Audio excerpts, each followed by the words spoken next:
Meus irmãos, a paz do Senhor Jesus Cristo. Como vocês podem perceber, eu estou no carro mais uma vez. Estamos em viagem.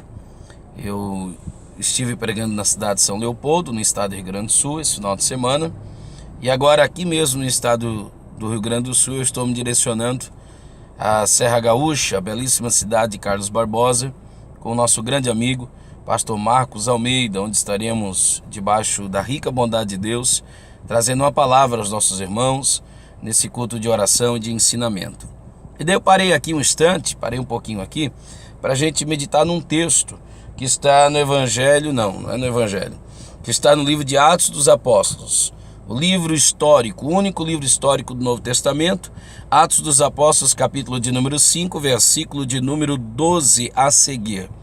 Fala-se de um grande avivamento decorrente nesse livro chamado de Atos dos Apóstolos, que eu preferencialmente prefiro chamar de Atos do Espírito Santo. Capítulo 5, verso 12 diz assim: E muitos sinais e prodígios eram feitos entre o povo pelas mãos dos apóstolos, e estavam todos de comum acordo no pórtico de Salomão. Dos outros, porém, nenhum ousava juntar-se a eles, mas o povo os tinha em grande estima, e cada vez mais se agregavam crentes ao Senhor. Olha que coisa linda. Isso é um verdadeiro avivamento, gente. Ok? É salvação de almas, né? Em grande número, tanto de homens como de mulheres. Isso é sem nenhum preconceito. Isso tudo é fruto do avivamento. A ponto de transportarem os enfermos para as ruas. Isso é um avivamento, gente. É ser relevante. Ok? É ser pertinente, é ser atuante. A igreja saindo das quatro paredes, levando às ruas e os pôr em seus leitos, suas macas, para que, ao passar Pedro, ao menos sua sombra cobrisse alguns deles. Também das cidades circunvizinhas afluía muita gente até Jerusalém, conduzindo enfermos, atormentados de espírito imundos, os quais eram todos curados. Levantando-se o sumo sacerdote e todos os que estavam com ele, isso é, a seita dos saduceus, encheram-se de inveja. Inveja não pode ser outra coisa senão essa falta de capacidade. Deitaram mão nos apóstolos e puseram na prisão pública. Isso é mesmo que dizer, como os atos eram realizados publicamente, eles o prenderam publicamente. Aonde Deus os honrava publicamente, eles tentaram envergonhá-los publicamente. Mas só que Deus, que não perde nada para ninguém, olha o verso 19. Mas de noite um anjo do Senhor abriu a porta do cárcere e, tirando-os afora, disse, olha a ordem do anjo: Ide, apresentai-vos lá no templo e falai ao povo todas as palavras desta vida. Nós temos aqui um texto maravilhoso e um texto que sobressai ao próprio texto. É o texto que vai dizer que colocavam os enfermos para ver se ao Pedro passar, a sua sombra os cobrisse. Não há registro histórico, não há registro bíblico, não se sabe ao certo se a sombra de Pedro curava os enfermos. Se de fato a sombra de Pedro viesse a curar os enfermos, é claro que nós sabemos que não era a sombra, não era Pedro, mas era o Espírito do Senhor que estava sobre a vida dele. Ok, mas fato é, não há um registro bíblico que comprove com exatidão de que a sombra de Pedro curava os enfermos, como alguém atesta e como alguém insiste em alegar.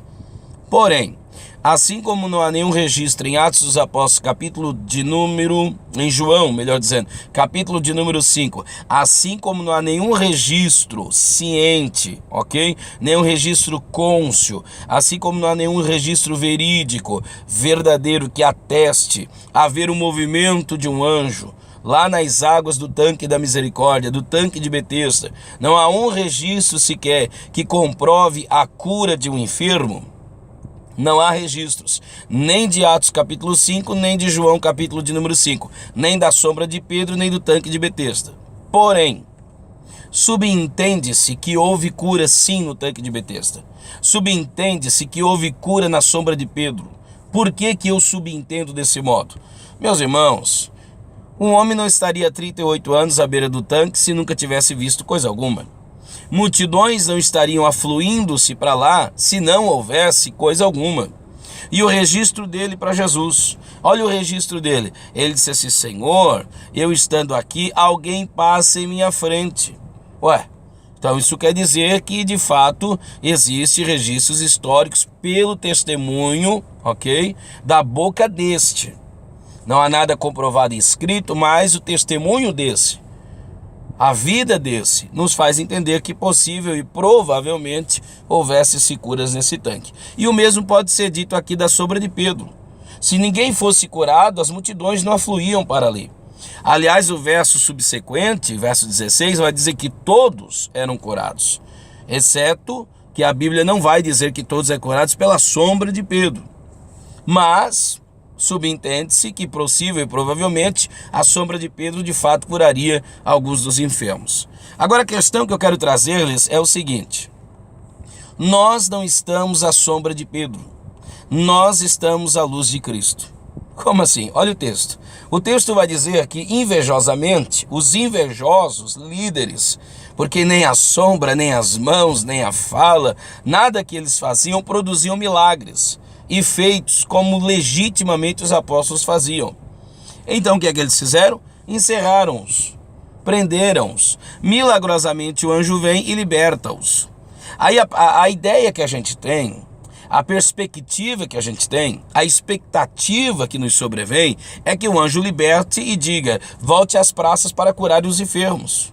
Vão às ruas para que os enfermos que estão lá lhes esperando passem sobre eles a fim de que a sombra de vocês.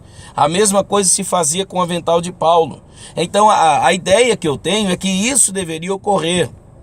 Só que o anjo não diz isso. O anjo diz ao contrário: sai da rua e vai para o templo. Para quê? Para anunciar no templo a palavra de Deus. O que é a palavra de Deus? Ora, Salmo 119, verso 105, a palavra de Deus não é outra coisa, senão lâmpada para meus pés e luz para o meu caminho. É a tua palavra. Então o que está sendo dito aqui, gente, isso aqui é lindo demais. O que está sendo dito aqui é: saia da sombra de Pedro e vá para a luz da palavra. O que está sendo dito aqui não é que a sombra de Pedro é inútil, mas que a luz da palavra é maior e melhor. Então nós não somos do catolicismo e nós não somos do catecismo que vivemos à sombra de Pedro. Nós vivemos a luz da palavra, nós vivemos a luz de Cristo. E o que é a palavra? Jesus disse: eu sou a palavra, eu sou o verbo.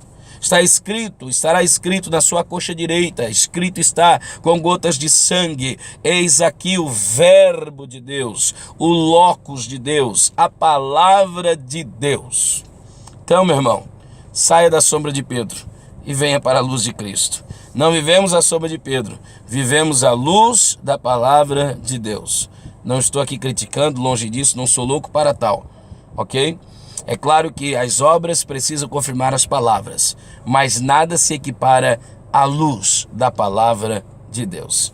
Que Deus nos abençoe, em nome de Jesus. Inscreva-se nesse canal, ok? Deixe seu like, acione lá o sininho de notificação, seja abençoado. Sempre Deus tem uma palavra para conduzir-nos, para iluminar-nos e para ajudar-nos. Palavra de Deus. Deus te abençoe, em nome de Jesus.